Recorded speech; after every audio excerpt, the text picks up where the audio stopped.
Go kill yourself. Why are you still alive? You are so ugly.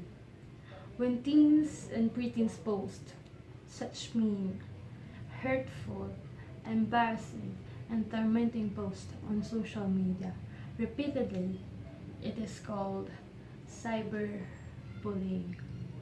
As we all know, we are surrounded by technologies, and technology has drawbacks. Cyberbullying. Cyberbullying is the fastest growing form of bullying in the world. As a teenager myself, I am not in the factors that influence everybody else in our society. I am very concerned about what is happening, so I therefore wanted to look into the reason behind cyberbullying and who should be blamed for it. Is there any way for cyberbullying to be stopped? I remember we did a survey last month on our empowerment technology subject about in what way you can say that you are a cyberbully. This cyberbullying topic has given to us and I loved it. That's why I use it as my advocacy speech. I can relate to this topic because I read many stories and some of my friends experienced this. And I use this topic to support the victims. And this is one of the main problems on society for teenagers. There are many methods people will use to make someone feel victimized and targeted online. And the most common way to do this is through Facebook, Twitter, YouTube, Instagram, and any kind of form of social media. These count as hateful messages, mean comments, unnecessary critic, or embarrassing post about something or someone. The saying goes, sticks and stones may break my bones, but words can never hurt me. That statement may be catchy, but completely untrue. Words do hurt. In fact, the harm it can do can be devastating. Why are we being so mean to others to the internet? We don't know this person and we might not met them before. So why are we judging, insulting, making fun of, and picking on people over the internet when we don't know who we're talking to? And even if we knew them, it is not right to insult them that way.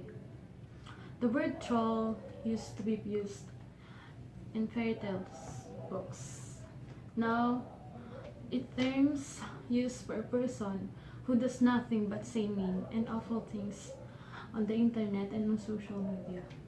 This epidemic needs to stop, but no epidemics goes away overnight. However, if you can help people not only understand why cyberbullying and bullying by itself should not take place, but help those who are victims to speak up and get support, that would make a huge difference. Another saying goes, what doesn't kill you makes you stronger. Again, catchy but untrue. Hurting a person with words can even more than physical pain. You can take back neither an insult nor a punch. You can apologize, sure. But what's done, it's done. What's said, is said. And some things are hard, sometimes almost impossible to forget. I'd like to share some stories related to this topic, and I just watched these videos earlier and it gave me goosebumps. There is a couple, a girl and a boy, and one night, the boy asked the girl to send some video of the girl up the private front part. Of course, the girl refused because she knows it is not appropriate. But the boy forced the girl to send it and told her to trust him. So the girl was still in doubt, but still sent it. Once the boy received the pictures of the girl, he didn't think twice. He posted it online and even tagged the girl in it. When the girl saw it, she trembled in fear. She pleaded the boy to delete it, but the boy just smirked. and just ignore her. People online shared it, liked it, made nasty comments. He had a smirk on his face while the girl is crying in shame. Friends, families, classmates, and even teachers saw her picture naked. She attended her class and everyone was staring at her in disgust. Everyone was asking her what happened. She just shrugged. The day after that, the principal called her parents and told them that the girl was kicked out. She can't handle it anymore. Her parents is ashamed of her and they can't even look at her. She thought her family was her only hope to stand up again. But she was wrong. She decided to commit suicide and stab herself with a knife. She can't take the pain anymore. No one stand up for her. No one believed in her. When her parents decided to guide her, they saw her in her room, her body covering with blood. Why are you still alive? You are so ugly. Rebecca Sedgwick, an 11-year-old girl from Florida, received those mean, hurtful, embarrassing posts on her social media. They would ultimately lead her to jump off of her town's water tower to her death. I was stunned, shocked, and I was heartbroken. How could a girl younger than myself be pushed to take her own life? When I heard about her story, I wondered, were there any others like her out there that were suffering as well? I'd soon learned that she was one of countless many. Megan Mayer died 3 weeks before her 14th birthday. She hung herself in her bedroom closet, where her mother would find her when coming up to get her for dinner. She'd receive messages like, "The world will be a better place without you," on her MySpace account. The damage has been done, and Megan suffered the consequences. You see, people online don't usually take into consideration of something hateful they shared or how it will make somebody feel, and this is a bad habit all of us have, not thinking ahead. I admit, I shared some post that is embarrassing, like someone fell and bumped their head. That is kind of cyberbullying, and I know that. And most people don't realize that they are already cyberbullying. If a person reacted how I react on someone's photo, even though it's not funny, that's already cyberbullying. We should not criticize someone even if you knew them or not. Sometimes the consequences are much worse than we realize.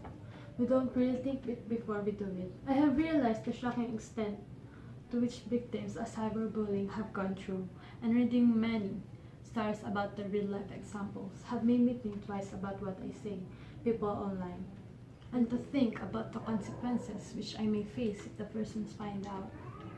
According to the Consolidated Report of DepEd, bullying cases on elementary and high school of both private and public schools on 2014 rose 21%, or a total of 323 cases compared to the 536 on 2013.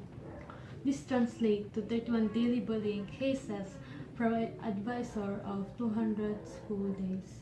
Cyberbullying is a huge problem. Cyberbullying is not something that no one likes to talk about. They don't even like to admit that it exists. Yet, millions of people around the world who suffer from it every single day. They go through low self-esteem issues, depressions, are more likely to drop out of school, are more likely to get into alcoholism, and are more likely go into drugs, and in rare cases events even commit suicide. It's awful and it needs to stop. We can stop most of cyberbullying by trying to put yourself in the other person's shoes to see how you would feel if you were in their position. Maybe that would reduce the amount of people who are cyberbullying. I agree that there has to be something we could do to try to stop cyberbullying, and we should do whatever it takes. It's not healthy to be alone at all time. Instead, surround yourself with people who love, respect you as a person. If you are a victim, don't suffer in silence. Telling someone about it will help. A trusted friend, your parents, your teacher, your principal, someone who can help. No more excuses. No more. No more it stop on its own. No more cyberbullying. Seriously, people, no more. You can volunteer and help this advocacy fight against this cybercrime or cyberbullying. No matter your age, you can make a difference. Stop cyberbullying before the damage is done. Think before you click.